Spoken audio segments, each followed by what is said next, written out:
প্রতিদিন মেয়ের জন্য আপেল কমলা নিয়ে আসি, কখনোই ভিডিও করিনি। আজকে ভাবলাম যে একটু ভিডিও করি, আমার কিছু শর্ট ভিডিওর প্রয়োজন আছে, তার জন্য শর্ট ভিডিওগুলো আমি করে নিচ্ছি।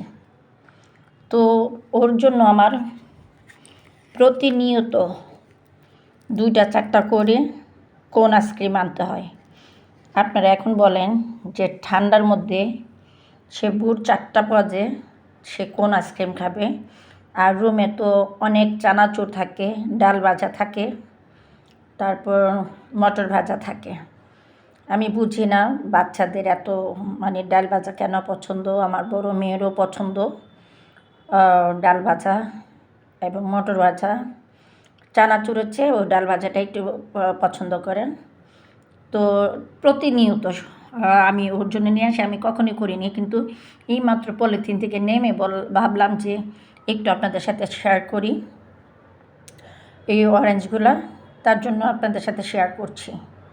তো আমি যদি কেটে দেই তারপরে সে খাবে, ও কিন্তু ইচ্ছেগতভাবে কখনোই খাবে না, কারণ ও না, আমার বড় মেয়েও কেটে দিলে তারপরে খাবে। আমি বুঝি না, ওরা নিজে যদি কেটে খায় তাহলে কিন্তু খেতে ইচ্ছে করে, আর আমি ওকে কেটে দিই, তারপরেও অনেক কিছু ভুল ত্রুটি ধরে ফেলে আমার, যে হয়নি হয়নি হয়নি। তো আমার এক সময় খুবই রাগে হয় যে আমি করবো না, তোদেরকে কেটে দিব না, তোমাদেরটা তোমরা কেটে খাও। তার জন্য